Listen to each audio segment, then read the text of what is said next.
Emma Lewis never expected her body to give up so suddenly. One moment she was standing in her kitchen trying to finish a report before work, and the next, her vision blurred and the world went dark. When she woke up, bright hospital lights surrounded her, and the steady beep of a heart monitor echoed in her ears. Confusion mixed with fear as she tried to remember what happened. Her throat felt dry, her body weak, and before she could move, a calm voice spoke. "Don't try to sit up yet. You're safe now." Emma turned her head and saw a man in a white coat standing beside her bed. His name tag read Dr. Ethan Cole. He had kind eyes, a reassuring smile, and a calm presence that instantly made her feel less afraid. "You fainted at work," he explained gently. "Your blood pressure dropped from exhaustion and dehydration. Nothing serious, but your body was telling you to slow down." Emma managed a small smile. "That sounds about right. I've been working too much lately." Dr. Cole nodded. "You're not the first patient I've told that to. The difference is whether you'll listen." His voice carried both warmth and quiet authority, the kind that made her want to follow his advice without argument. Over the next few hours, Emma was moved to a private room. The hospital felt quiet, the walls painted in soft colors, sunlight coming through the window. She watched nurses come and go, but her attention kept returning to Dr. Cole. He came by more than once to check on her, each time with the same calm smile and professional care. He didn't rush, didn't speak in complicated medical terms. He made her feel human, not like another case. That evening he walked in again, holding her test results. "Everything looks good," he said, placing the papers on the table. "You just need rest, water, and less stress." I gave a weak laugh. "If you can prescribe a way to avoid stress, I'll take it." He smiled. "If I could, I'd prescribe it to half the city." For a moment, his professional tone softened, and she saw a glimpse of the person behind the doctor's coda. Man who cared deeply about his work and the people he treated. After checking her vitals, he looked at her again. "You'll recover fast, but only if you take this seriously. Promise me you'll rest." Emma nodded. "I promise, doctor." He gave her a gentle smile before leaving, and for some reason, that small act stayed with her long after he was gone. She didn't understand why a stranger's kindness could make her chest feel so warm. Maybe it was because, for once, someone was genuinely looking after her without expecting anything in return. That night, as she tried to sleep, Emma thought about her life. She lived alone in a quiet apartment, her days filled with work and deadlines, her evenings with silence. It had been years since she had allowed herself to slow down. Yet here she was, lying in a hospital bed, realizing that maybe being strong all the time had finally caught up with her. The next morning, sunlight filled the room and Dr. Cole was back. He asked how she was feeling, listened carefully, and adjusted her treatment. Every word he spoke carried patience and care. Emma noticed how he made everyone around him feel calm: the nurses, the patients, even the worried families in the hallway. There was something deeply comforting about him, something steady in a world that often felt too fast and uncaring. As the days passed, Emma began to look forward to his visits more than she wanted to admit. They talked about small things: coffee, weather, her favorite books, his long work shifts. Their conversations were short but always sincere. She laughed more in those few days than she had in months. It wasn't romantic, not yet, but there was something in the air, something gentle, like the first warmth of spring after a long winter. One afternoon, she woke from a nap to see him sitting by her bed, writing notes. "You were dreaming," he said quietly, when he noticed her eyes open. Emma blinked. "Was I talking in my sleep?" "A little," he admitted with a soft laugh.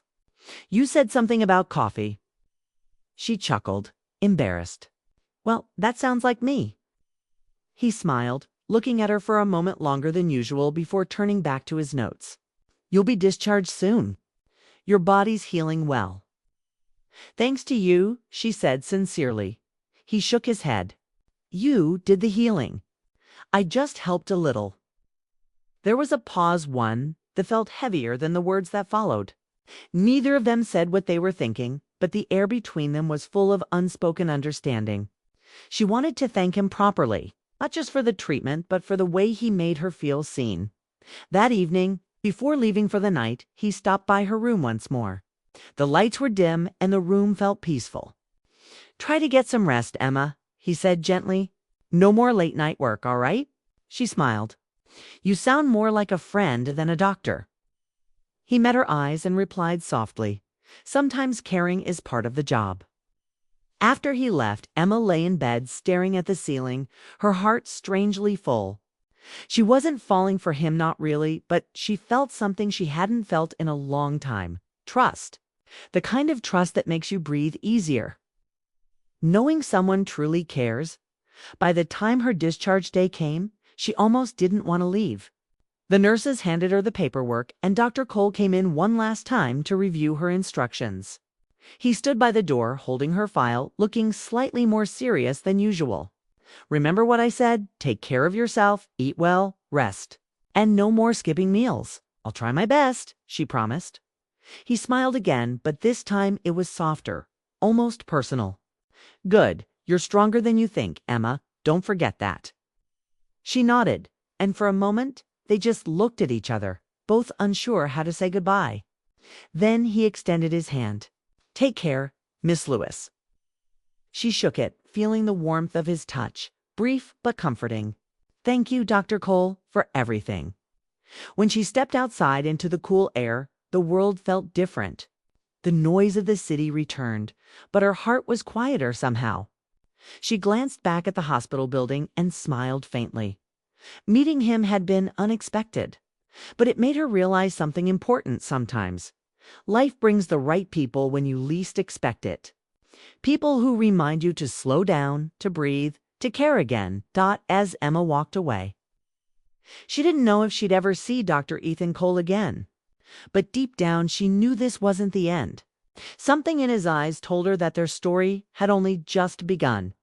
A month after leaving the hospital, Emma Lewis's life had mostly gone back to normal. The office, the endless deadlines, the quiet evenings, it all felt the same. Yet there was something missing. Or maybe someone. Every now and then when she passed by St. Clair's Hospital, she thought of Dr. Ethan Cole. She would remember his calm voice, the kindness in his eyes, and the way he made her feel seen when she was at her weakest. She told herself it was just gratitude, nothing more. Still, his face kept appearing in her thoughts at the oddest moments while she made coffee, read a book, or drove home through the city lights. One morning, Emma decided to take a break from her usual routine. She stopped at a small coffee shop downtown, the kind that smelled of roasted beans and cinnamon. She sat by the window, lost in her thoughts, when she suddenly heard a familiar voice behind her. "Emma." She froze, then turned, and there he was, Dr. Ethan Cole. Holding a cup of coffee, wearing a light gray jacket, and that same calm smile she remembered. For a second, she just stared, caught between surprise and something warmer. "Dr. Cole," she said, standing up quickly. "I didn't expect to see you here." He laughed softly. "Ethan, please. And I could say the same about you. You look much better than the last time I saw you." She smiled. "I've been following doctor's orders." "That's good to hear," he said, sitting across from her when she invited him to join. Most people forget everything the moment they walk out of the hospital. Their conversation began with polite talk, work, health, and small details, but it soon shifted to something deeper. They found themselves laughing, sharing stories about their past, and talking about the struggles of growing older alone. Emma told him how her job consumed most of her time and how hard it was to make real connections anymore. Ethan admitted that being a doctor sometimes felt lonely. It was easy to care for others, but difficult to let anyone care for him. There was an easy rhythm between them.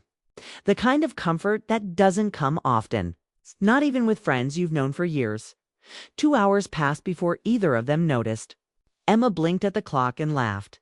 "You must have patience waiting." "I do," he admitted, glancing at his watch, but somehow this was worth being late for. She felt a warmth rise to her cheeks, surprised by his honesty. "You're terrible at being professional outside the hospital." "Doctor, maybe that's a good thing," he said lightly, when they stood to leave. Ethan hesitated, then said, "It was really nice seeing you again. Emma, you look happy." "Do I?" she asked softly. "Yes," he said, meeting her eyes. "You should try to keep it that way." They said goodbye, and as she watched him walk away, Emma realized something had shifted inside her. It wasn't just admiration anymore.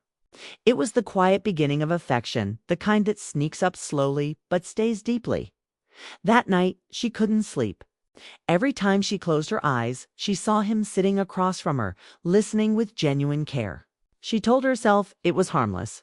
He was just someone who reminded her what kindness felt like. But her heart didn't believe it.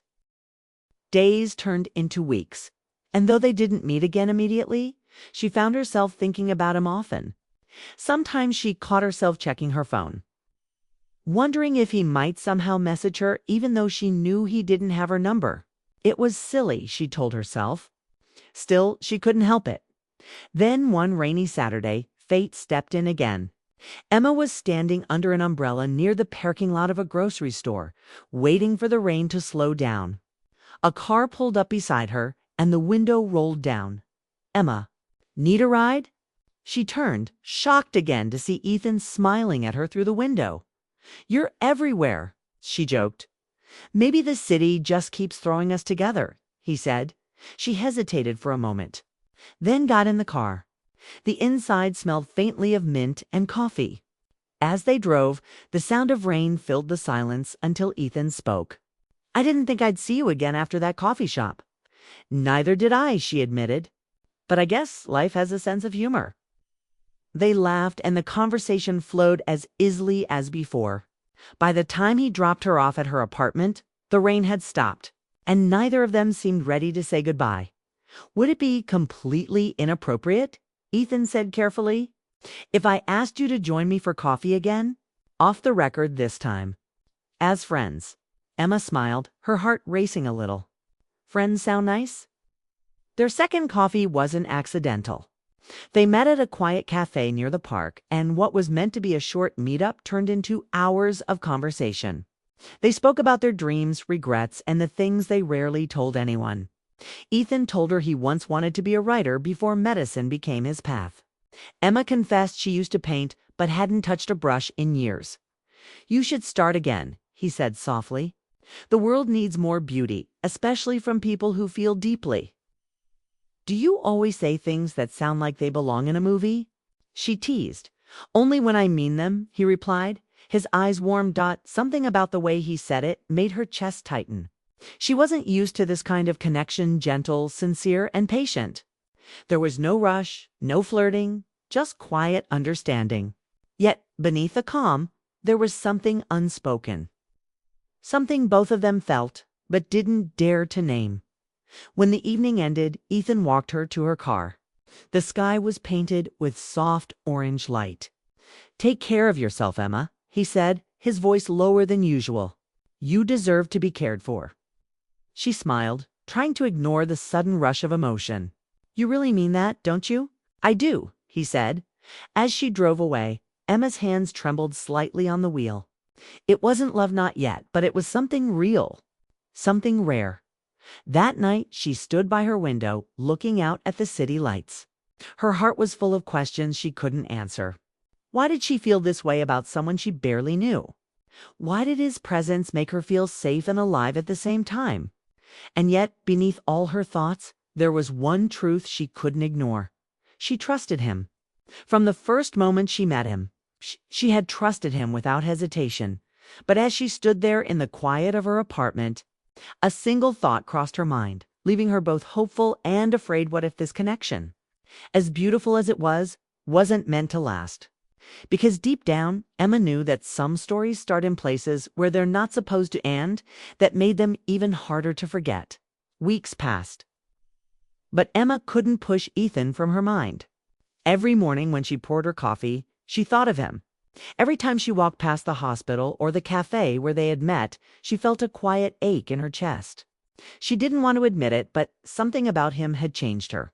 He had reminded her what it felt like to be cared for, not in a dramatic way, but in small, meaningful gestures. Yet, She also knew he was a doctor, a man with rules, responsibilities, and boundaries she wasn't sure she should cross. Still, life has a strange way of finding its own path. One evening, as Emma sat at home reading, her phone buzzed. She looked down and froze. The message was short but enough to make her heart race. "Emma, this is Ethan. I hope you're well. I was wondering if you'd like to meet for dinner sometime." "Just as friends," she read it twice before replying. Her fingers trembled as she typed, "I'd like that." They met the following evening at a quiet restaurant near the river. The place was small, warm, and softly lit. When she walked in, Ethan stood up from the table, smiling in that calm, steady way that always made her feel safe. "You look wonderful," he said sincerely. "Thank you," she replied, smiling back. "You look different outside of the hospital." He laughed. "Less serious, I hope." The conversation started, lightly talking about work, friends, and how fast time seemed to move lately. But as the evening went on, their words grew deeper. There was a comfort in their honesty, the kind that comes from trust. Emma found herself sharing stories she hadn't told anyone in years about her parents' divorce, her lonely childhood, and the way she had built her life around independence to avoid being hurt again. Ethan listened carefully, never interrupting. When she finished, he said quietly, "You've carried a lot on your own." She shrugged, looking down. "It's easier that way. No one can disappoint you if you don't expect much." He leaned forward slightly, his eyes gentle. "But that's not living, Emma. That's surviving." His words hit her deeper than she expected. She didn't reply right away. There was something in the way he said her name that made her feel exposed, but safe. After a moment, she asked, "And you? What about you, Ethan? You seem like someone who gives too much of himself." He smiled faintly. "Maybe I do. It's part of the job, I guess. Caring for people, fixing what's broken. But sometimes," he paused, searching for words, "sometimes I forget that I'm human too. That I can't fix everything or everyone." She looked at him with quiet understanding. "You don't have to fix everything. Sometimes being there is enough." For a long moment, neither spoke. The restaurant faded around them. The world felt smaller, softer. It wasn't romantic in the usual sense. There were no grand gestures or bold words, but it was real. And that made it powerful. After dinner, Ethan offered to walk her to her car. The night air was cool, the streetlights casting soft golden light on the quiet road. When they reached her car, they stopped, neither ready to end the evening. "I'm glad we did this," Emma said. "Me too," Ethan replied. "It's been a long time since I've had a night like this. No rushing, no responsibilities, just connection." She smiled. "That's exactly how I feel." For a moment, they just looked at each other, caught between wanting to say more and knowing they shouldn't. Then Ethan said softly, "You make people feel safe, Emma. Even me." Her heart ached at the sincerity in his voice. "And you make people feel seen, Ethan. That's rare." He hesitated, then stepped back slightly, his expression thoughtful. "Maybe we met for a reason." "Maybe we did," she whispered. He didn't reach for her hand. He didn't try to cross any line. Instead, he gave her a quiet smile, the kind that said everything words couldn't and added, "Take care of yourself, Emma. Promise me that." "I will," she said, her voice barely above a whisper. When she drove away that night, her eyes stung with unshed tears. She didn't understand why she felt so emotional. It wasn't sadness exactly, it was something more complex. Maybe it was the feeling of finding someone who understood her soul, but knowing she couldn't have him. Over the next few days, their conversations continued through messages, simple, kind exchanges that brought small sparks of joy to Emma's routine. Ethan would ask if she had eaten, or remind her not to overwork herself. She teased him about being too responsible. He would reply with something that always made her smile. But beneath their words was a quiet longing they both felt but didn't speak of. One night, after a long day, Emma sat on her couch staring at her phone, rereading one of his messages. It said, "Don't forget that taking care of yourself isn't selfish. It's necessary." She smiled softly and replied, "You really believe that?" A moment later, his answer came, "I believe it for you." That message stayed with her all night. It wasn't romantic or dramatic, but it was deeply personal. It reminded her that caring could be gentle, not overwhelming. That affection didn't always have to be loud. As days turned into weeks, Emma realized something had changed. She wasn't lonely the way she used to be. She woke up feeling lighter, her heart filled with something new, hope. Yet with that hope came fear. What if this fragile bond broke? What if it was nothing more than a momentary connection? Still, she couldn't deny what was happening inside her. Ethan had become part of her thoughts, part of her days, part of her healing. She didn't know if he felt the same way. But every time he said her name, every time he sent a kind message, she felt that he did one Friday evening as she sat by her window watching the sunset. She whispered to herself, "Maybe this is love the quiet kind.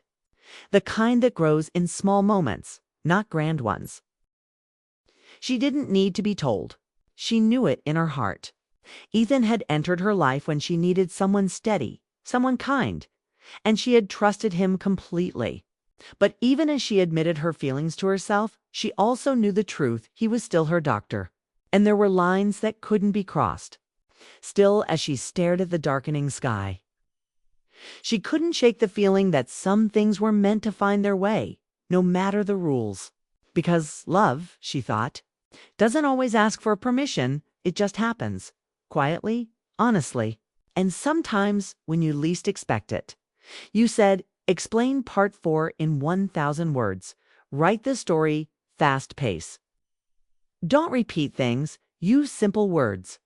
Write in paragraph. WRITE, only the story. Story must be good. Write the story according to YouTube monetization policies. ChatGPT said. Part 4. The choice of the heart. Months passed, and life kept moving forward. But Emma couldn't shake the quiet ache that followed her. Work, friends, and everyday moments filled her days. Yet Ethan lingered in her thoughts like a song she couldn't forget. She told herself it was just friendship, a meaningful connection that had helped her heal. But deep down, she knew her feelings had grown into something more, something she wasn't ready to name aloud. Then one morning, she received an unexpected call from St. Clair's Hospital. It was the receptionist reminding her about a follow-up checkup Dr. Ethan Cole had scheduled months ago. For a moment, she thought about canceling. Seeing him again would only stir up emotions she had tried to bury. But her heart whispered otherwise, and she found herself agreeing. The day of the appointment arrived with soft rain and gray skies. As Emma walked through the hospital corridors, memories of her time there came rushing back: the beeping machines, the soft conversations, and his steady voice telling her everything would be okay. She felt both nervous and strangely calm. When she reached his office, Ethan looked up from his desk, surprised but pleased. "Emma," he said warmly, standing to greet her. "I didn't think you'd come." She smiled faintly. "You told me to take care of myself. I'm just following doctor's orders." He laughed quietly. "I'm glad you did." The appointment went by quickly: routine questions, blood pressure checks, and a few notes on his clipboard. But beneath the small talk, there was a silence neither of them could ignore. When he finally set his pen down, he looked at her with the same calm eyes that had once made her feel safe. "You're healthy," he said softly. "Better than before." "It's good," she replied, though her heart was racing. "Thanks to you." He shook his head. "Thanks to you. You listened. You changed." There was a pause, one that carried more than medical talk. It was filled with everything unspoken between them. Ethan leaned back slightly, his expression thoughtful. "You know, when I first met you, you were exhausted, worn out.